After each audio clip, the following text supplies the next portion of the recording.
আজকে আমি যে শিক্ষণ ফলগুলো নিয়ে তোমাদের সাথে আলোচনা করব। বাংলাদেশের সরকারি সমাজসেবার পরিচিতি ব্যাখ্যা, গ্রামীণ সমাজসেবার ধারণা, উদ্দেশ্য, কার্যক্রম ব্যাখ্যা, গ্রামীণ সমাজসেবার কার্যক্রমে সমাজকর্ম পদ্ধতি প্রয়োগ। আমরা সরকারি কার্যক্রমগুলো সম্পর্কে সবাই আসলে জানি। আসলে সরকারি সমাজ উন্নয়নমূলক কার্যক্রমগুলো কি, বা সরকারি সমাজ উন্নয়নমূলক কার্যক্রম কি, সমাজ কল্যাণমূলক সরকারি তত্ত্বাবধানে ও সরকারি প্রচেষ্টায় যেসব সমাজ কল্যাণমূলক কার্যক্রম সংগঠিত হয় তাই মূলত সরকারি সমাজ কল্যাণমূলক কার্যক্রম। আচ্ছা, যেটা সূত্রপাত হয় বাংলাদেশে 1943 সালে। 1943 সালে সর্বপ্রথম 4টি এতিমখানা স্থাপনের মাধ্যমে বাংলাদেশের সরকারি সমাজ উন্নয়নমূলক কার্যক্রমের সূত্রপাত ঘটে। এর পরবর্তীতে 1947 সালে যখন দেশ বিভাগ হয়, মোজাইক সমস্যা সমাধান করতে বাংলাদেশ সরকার জাতিসংঘের কাছে সহায়তা কামনা করে। পরবর্তীতে 1951 সালে ঢাকায় একদল বিশেষজ্ঞগণ আসে এবং পরবর্তীতে 1952 সালে ডক্টর জেমস জনসনের নেতৃত্বে 6 জন সদস্যের একদল বিশেষজ্ঞ ঢাকায় আসে এবং তারা পেশাগত শিক্ষা কার্যক্রমের উপরে গুরুত্ব আরোপ করেন, যেখান থেকে আসলে সমাজ কল্যাণের সমাজ উন্নয়নমূলক কার্যক্রমের যাত্রা শুরু হয়। এর পরবর্তীতে 1953 সালে ঢাকা প্রকল্প নামে একটা প্রকল্প শুরু হয়, যেখানে 3 মাসের প্রশিক্ষণ দেওয়া হয় এবং পরবর্তীতে 1955 সালে ঢাকা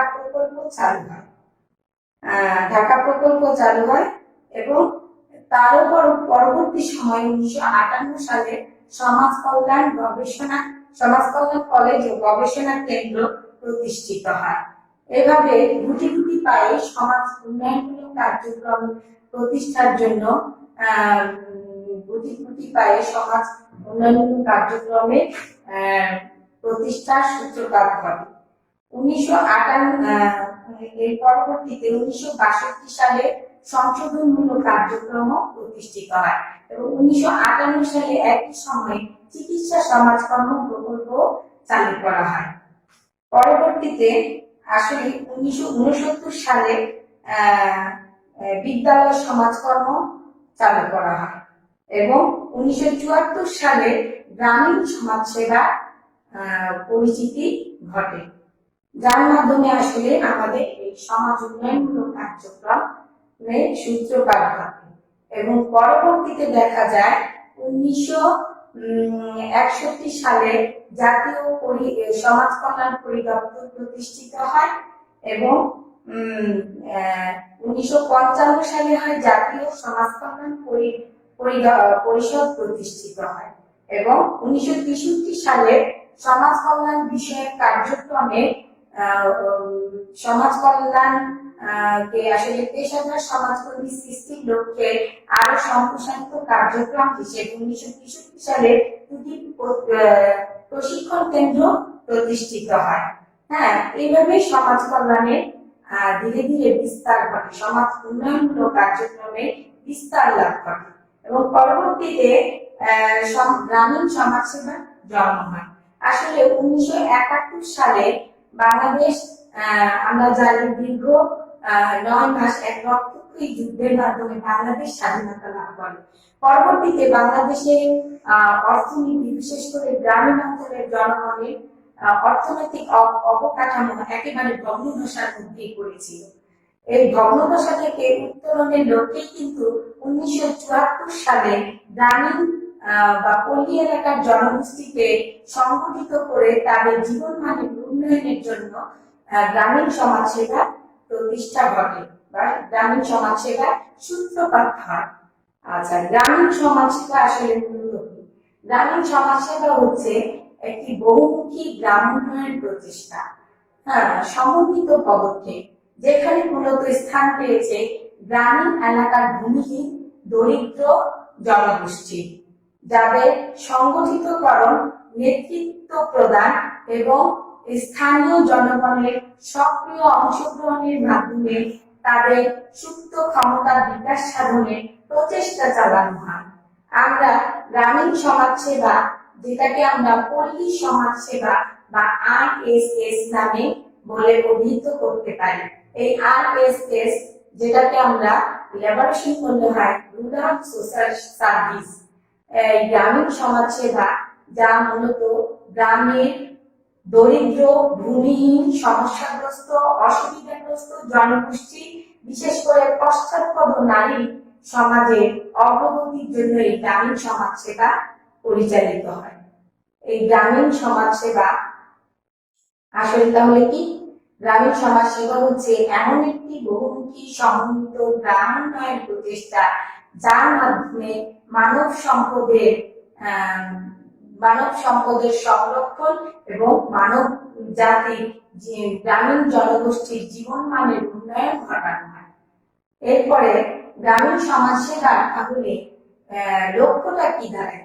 আমরা তাহলে গ্রামীণ সমাজসেবার লক্ষ্য বা উদ্দেশ্য আলোচনা করলে পাই, মূলত গ্রামীণ, ভূমিহীন, দরিদ্র, পশ্চাৎপদ নারী গোষ্ঠীকে সংগঠিতকরণ এবং তাদের প্রশিক্ষণ প্রদানে সহায়তা করা।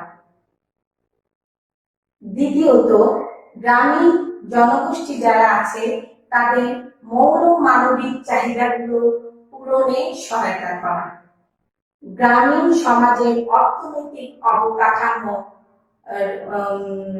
উন্নতি সাধন। গ্রামীণ সমাজে পল্লী এলাকার গ্রামীণ জনগণের মধ্যে নেতৃত্বের বিকাশ ঘটিয়ে তোলা এবং তাদের উদ্বুদ্ধকরণে বিভিন্ন গ্রাম উন্নয়নমূলক কর্মসূচি উদ্বুদ্ধকরণে সহায়তা করা, উদ্বুদ্ধকরণে সরকারি সহায়তা করা। পরে হচ্ছে স্থানীয় নেতৃত্বের বিকাশ সাধন। সম্পদের, গ্রামীণ সমাজের সম্পদের সুষম বন্টনে তাদেরকে উৎসাহিত করা। এছাড়া ক্ষুদ্র ও কুটির শিল্প যারা রয়েছে, এই সমস্ত বিভিন্ন আয় বর্ধনমূলক কর্মসূচিতে তাদেরকে প্রশিক্ষণ প্রদান করে ঋণদানে উৎসাহিত করা। আচ্ছা, এরপর আমরা যদি উদ্দেশ্য ও লক্ষ্যর আলোকে যদি আমরা গ্রামীণ সমাজের কার্যক্রমগুলো ব্যাখ্যা করি, তাহলে দেখা যায় যে প্রথমেই আমরা কি ধরনের কার্যক্রম পাই বা কর্মসূচি। এক নম্বরে আমরা তাহলে দল গঠন ও কমিটি গঠন পাই। দল গঠন, গ্রামীণ সমাজসেবা কর্মসূচির মধ্যে দল গঠন হচ্ছে সবচেয়ে গুরুত্বপূর্ণ কর্মসূচি। এখানে একজন গ্রামীণ সমাজসেবায় গ্রামীণ জনগোষ্ঠীর উন্নয়নের জন্য লক্ষ্যভুক্ত পরিবারকে প্রথমত চিহ্নিত করতে হবে এবং লক্ষ্যভুক্ত পরিবারকে চিহ্নিত করে তাদেরকে সাহায্য দানের জন্য তালিকা তৈরি করতে হবে এবং কর্মী দল গঠন করতে হবে এবং সক্রিয় কর্মীদের মাধ্যমে এই লক্ষ্যভুক্ত জনগোষ্ঠীকে সাহায্যকরণে বা তাদেরকে সংগঠিতকরণে এগিয়ে যেতে হবে। এরপর হচ্ছে প্রশিক্ষণ ও অর্থনৈতিক কাজ। প্রশিক্ষণ, বিভিন্ন যেহেতু গ্রামে বা পল্লী এলাকায় ভূমিহীন এবং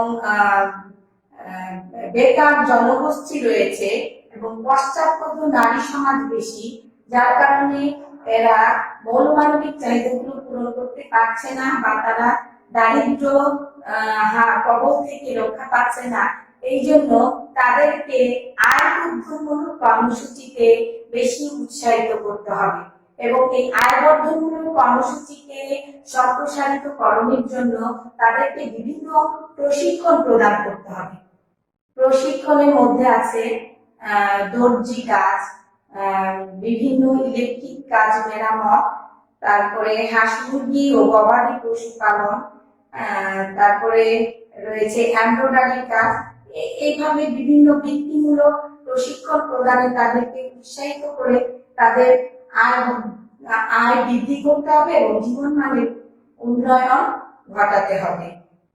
এরপরে হচ্ছে যে ঋণদান ও কর্মসংস্থান। আসলে পল্লী এলাকার দরিদ্র জনগোষ্ঠীকে দারিদ্র বিমোচন করতে গেলে তাদেরকে প্রথমত অর্থনৈতিকভাবে স্বাবলম্বী করে তুলতে হবে।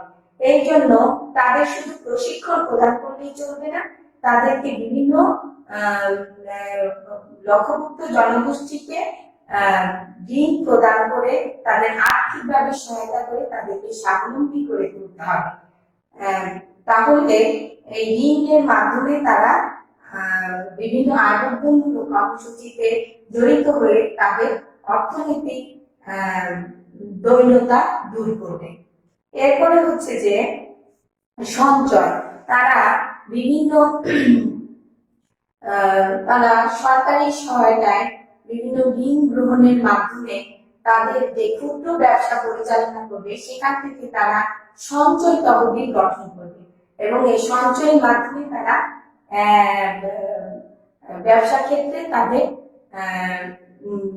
আরো বেশি করে বিনিয়োগ করবে। এরপরে হচ্ছে পল্লী মাতৃকেন্দ্র। পল্লী গ্রামীণ সমাজে আসলে নারীদের পশ্চাৎপদ নারীদের হার বেশি, কারণ তারা বেশি অসচেতন। তাদেরকে সচেতন করে তুলতে হবে। এই পল্লী মায়েদের শিক্ষার হারকে বাড়িয়ে তাদেরকে সচেতন করে তাদেরকেও বিভিন্ন কর্মসূচিতে সম্পৃক্ত করতে হবে বা সম্পৃক্তকরণের সুযোগ ঘটাতে হবে। পল্লী মাতৃকেন্দ্র, যেটা 1974 সালে থেকে এই পল্লী মাতৃকেন্দ্রের কার্যক্রম 1975 সাল থেকেই আসলে এই পল্লী মাতৃকেন্দ্রের ব্যবহার শুরু হয়।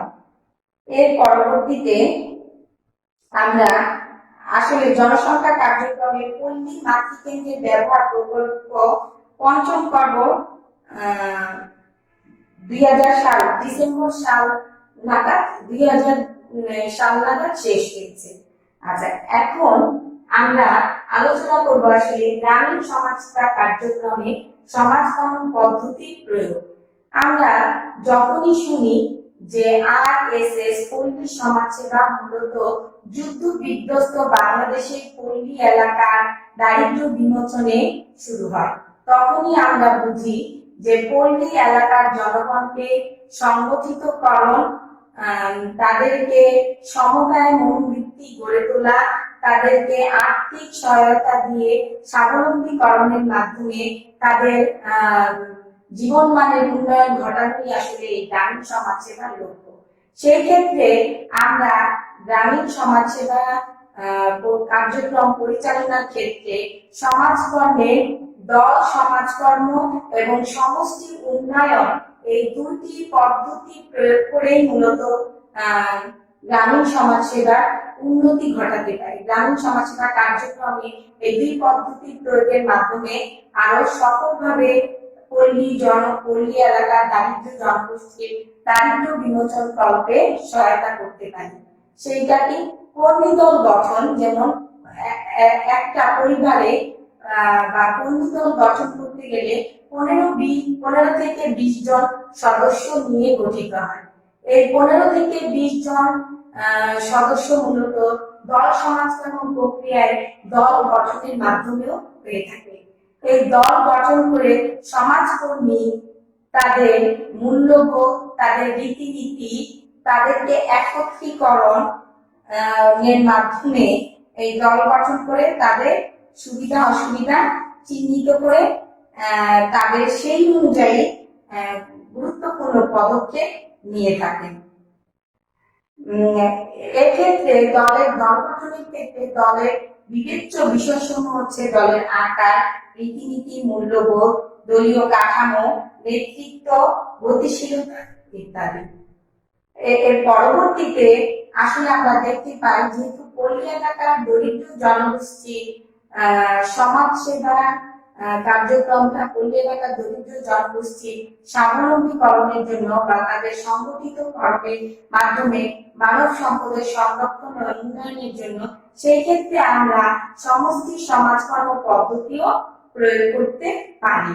সমষ্টি সমাজকর্ম পদ্ধতি প্রয়োগের মাধ্যমে মহিলাদের উদ্বুদ্ধকরণ, বিশেষ করে আমাদের পশ্চাৎপদ মহিলা যারা আছে তাদের বিভিন্ন উন্নয়নমূলক কার্যক্রমে উদ্বুদ্ধকরণ এবং তাদের বিশেষ অংশগ্রহণ নিশ্চিতকরণ এবং নেতৃত্বের বিকাশ প্রাতিষ্ঠানিক পুনর্গঠন ইত্যাদি কাজগুলোর মাধ্যমে সমষ্টি উন্নয়ন পদ্ধতি প্রয়োগ করে আমরা গ্রামীণ সমাজ সেবা কার্যক্রম গুলো পরিচালনা করতে পারি। এতে করে মানব সম্পদের সংরক্ষণ হবে এবং সমাজের পল্লী এলাকার দরিদ্র জনগোষ্ঠীর দারিদ্র্য বিমোচনে সহায়তা হবে। আজকের মতো এইটুক পর্যন্তই আমরা অধ্যায়ে ষষ্ঠ অধ্যায়ে আলোচনা করে আজকের মতো এখানেই আমার ক্লাস শেষ করছি। আবারও তোমাদের নেক্সট ক্লাসের আমন্ত্রণ জানিয়ে আমি আমার ক্লাস এখানে শেষ করলাম। Thank you all.